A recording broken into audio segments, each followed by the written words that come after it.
Hi there, welcome to the Barbara Young channel, welcome to my Friday Sews. So I'd just like to start with saying thank you to Jen from Today in Jen's Sewing Room for creating the hashtag Friday Sews so that everybody can get together on a Friday and we can all see what it is that we've been doing. So what have I been doing for the week?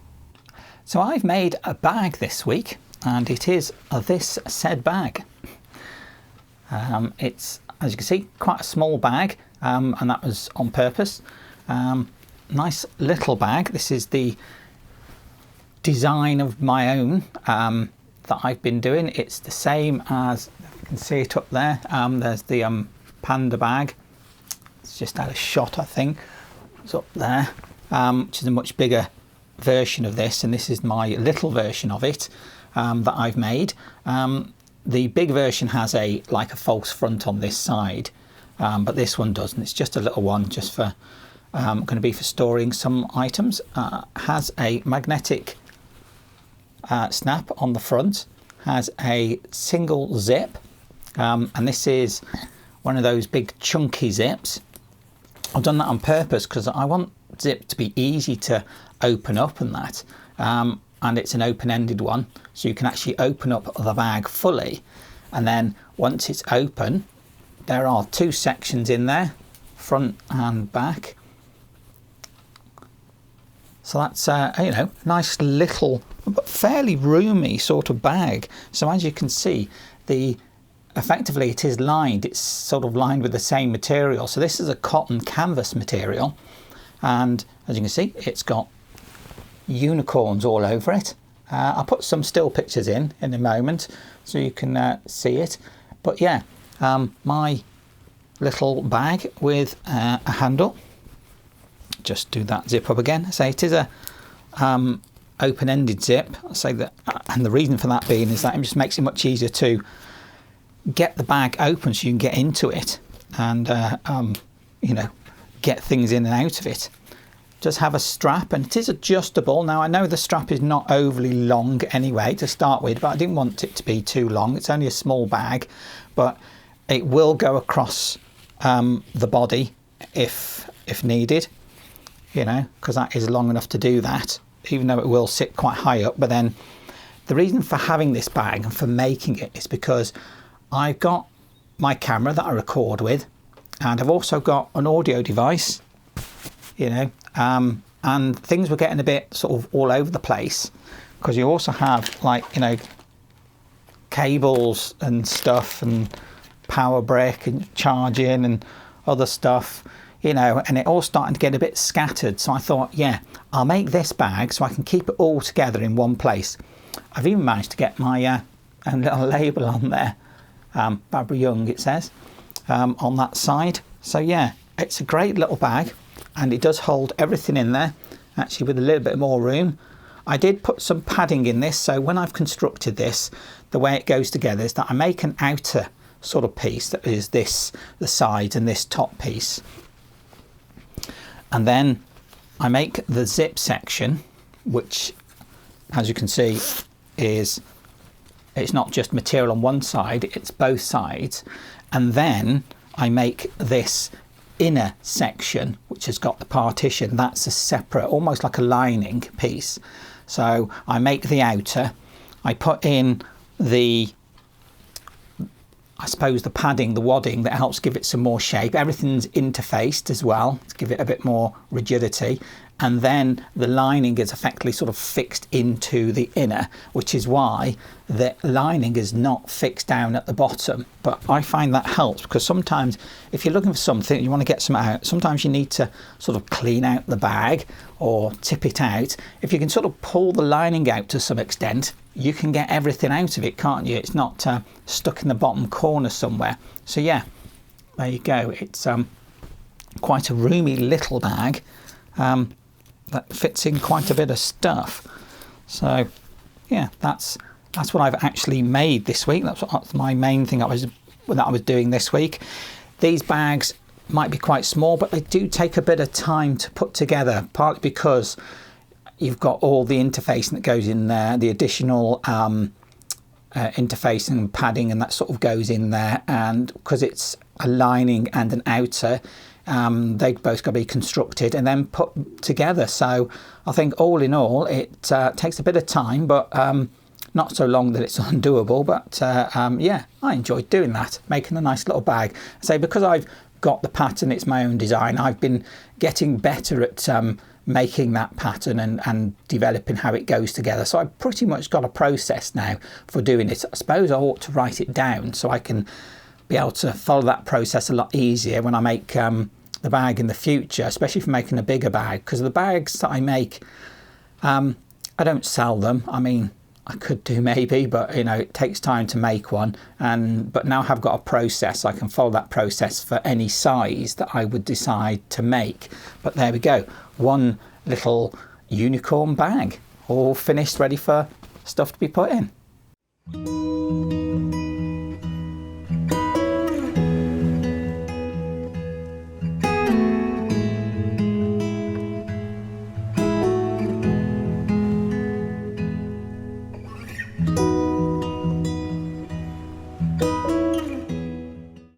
So I have started making something else this week. I'm actually having a go at the New Look 6692, which is a dress, that one. I've actually been asked to make this by somebody, so I'm just going over it at the moment to see how it actually comes together. I've not done any measurements or anything, so I'm not making it to a particular size, I'm just making it to a size, just because on this particular pattern there are several pieces to the actual bodice section. The skirt really is quite a flowing skirt, so it should be fairly easy to put together, but the bodice has got a bit more to it. It is lined as well, so have to do some lining for it. But what I found is that the bodice section has a front panel, side panels, has yokes on it, and then it's all lines. And then the back panel itself, I don't know if it'll pick it up very well, actually has some elastic in there to sort of bring it all in, that gives some more shaping to it, I suppose. So I've got that to look at as well. So I'm just having a go at doing a mock-up for it to see how that actually all comes together. So I thought I'd just quickly show you where I'm at with the pattern, this New Look pattern. I've done the front section, which is this, so there's a front, a side section, and then these parts that come up that'll go form the shoulders. There is a sleeve if you want it, but I'm not doing a sleeve at the moment because this is just a mock-up, just to see how it all comes together. There is a certain amount of shaping in this. It's like a princess seam really in there. So yeah, depending on the shaping required, whether that can be increased or decreased. Now on the back, see, turn it over, on the back we have a piece that's going to have elastic in it. Now I've started stitching along because you have to take this piece, it's one big piece, and then you fold it down upon itself to give that fold, and then you put these in, and then the elastic is going to go between the lines there. So there is still a side piece to go on, and of course the top piece there that goes up, that will form the shoulder section. But it's this piece that's the important bit, I think, to really understand how it goes together, because this is going to have that elastic in that's going to sort of draw it all in together. I'm not sure how well that'll work. I'm beginning to think perhaps it would be better if I used like the elastic thread to do that. Is it shearing or whatever that draws it in, rather than putting elastic, because you need to use something that's about, I don't know, about 10 mil wide elastic pieces, and you've got several of them going down the back. So that's really going to be drawing it in. I don't know how easy or nice that'll look. So that's where I'm at with that so far. And of course the whole thing's lined, so you have to make this outer section and then make the lining and then put it all together.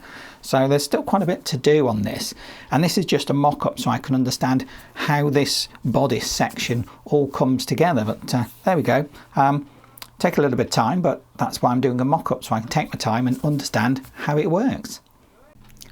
Now, while I've been out this week, I did actually go past the thrift shop again. I know I shouldn't, but I went and had a look in there. I didn't really want to buy anything because I didn't really need anything, but I thought I'd have a look.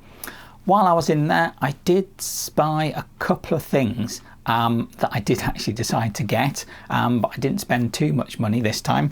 Now, one of the things was a little box, and I thought I'd get it because I thought it looked really nice. Now, my needles and stuff, I actually keep in a little tin, like that one, which is actually a tin that had mints in it originally, and I've got some of these packs of needles in there.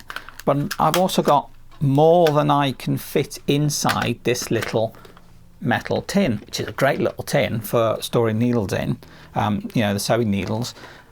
So I thought I'd use this one that I found to put some of my needles in. It's a little bit odd, I'd say, really, but it's a nice little box, and it's this one. As you can see, it looks like it's wooden of some sort. It's got a nice lid on it with some lining in it, and then as you can see, I've got more needles in there. Thinking, how many needles do I need? Well, I always like to have a good collection of needles. You never know when you're going to need one, and then when you suddenly need it and you haven't got it, it's always a pain in the backside. But yeah, I thought that's really nice. 2 compartments in there. Got some design work around the outside. The lid itself has got a big, I don't know, I'm not quite sure what that is. I've had a look to see what it might be, and I was thinking maybe it's a sort of depiction of an elephant. It's maybe Indian, but then when I look closer I realised there's some writing up here on there that actually says Colombia. So obviously not an elephant, but some other sort of depiction. Don't know what it's meant to be depicting, a person's face of some sort, but I really quite like that. And the box itself is very useful. It's not too big, it's not a big profile, and it's great for putting more needles in, so I have more space for keeping those needles so they're not floating around and in the back of a drawer somewhere when you're trying to find something. You're sort of having to scrape through the back of that drawer. So there we go, a nice little box that's great for storing things in, and that cost me £1.50. That's in UK money. The next thing that I found was actually a pattern, and it's this pattern. I'll just take out this folder, and it is the McCall's 7354 pattern, and I thought that was a really great pattern as soon as I saw it. Now I'll just try and show you the back. I might put some stills in for that, but it's almost like it's like a wrapper over, like a wrap round, the way it's designed. So I'll have to have a proper look at that, but I saw it and thought, yeah, I like that straight away. So I got that, and that cost me £1. So a pattern for £1, that's brilliant. I don't know if there's any date on this. I've not seen any date. I couldn't see anything for looking. 2022, so it looks like it's meant to be quite a recent one, and it's only cost me £1. And I looked at it, and it's not been opened, so it's never been used. It's factory folded, so that's brilliant. So a new pattern as well, McCall 7354. That's brilliant. So yeah, that'll certainly be nice to add to my collection. Now the other thing I've been doing is actually sorting out my patterns. As you can see, this one is in a plastic folder thing, because I've actually ordered some I can only describe them as like long box trays that can fit underneath this this sofa bed that I'm sitting on.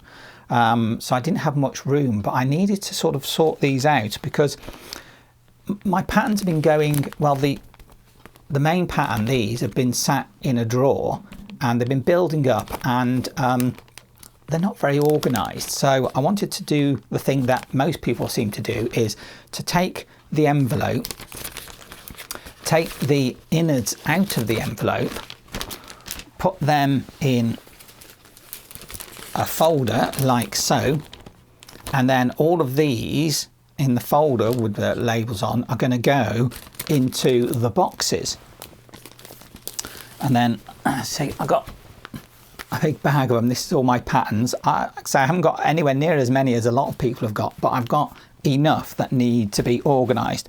And then these things, which is just the envelopes, can then go into a folder, so it's much easier to look through and find out what I've got and what I might want to be doing. So I've started organising them. I'm just waiting for those boxes to actually arrive. Should be today, hopefully, and then I can sort of get them all sorted out and put away nice and neat. So that's another thing I've been doing this week. It doesn't seem to take too long, but longer than you think to actually go through. And as it is, I've not quite finished yet because I've still got to put these in the folders once the boxes turn up. So they've got to go in the boxes. These have got to go in the folders. I've got to put them in some sort of order as well. So I'm about halfway through, but as soon as those boxes arrive, I'll be able to hopefully finish off organising my my patterns in a way that makes it much easier for me to actually see what I've got and decide what I want to be making. And that's it really. Haven't really got much else to say about. Life-wise, things just tick on as they normally do. So nothing really to say about or to write home about, as it were. So that was my week. One make, one part make, as it were, one sort of trial work, and then just a few other bits and pieces really, I suppose, and just sort of trying to get organised and just be a bit more organised in my sewing room, you know, with regards to my patterns, and I suppose just overall just trying to be a bit more organised. So there you go. A nice sort of slow week, but productive. I got things done, so, and I'm moving on with other things. So that's it really. That's all I have to say about, I suppose. If you like this video, please do give it a like, just down there, you know, subscribe, and that way you'll get a notification whenever I bring my videos out. Do comment. I do like reading your comments and what you think, and also, as I say, comment between yourself if you want to, and then we can I can see what we're all talking about, and that's nice to be involved with, isn't it? To have a nice chat. That's why we have the Friday Sews, so we can all get involved together with our sewing. So I think it's just left for me to say now, thank you very much for watching my video, and I look forward to seeing my next video. Bye. Happy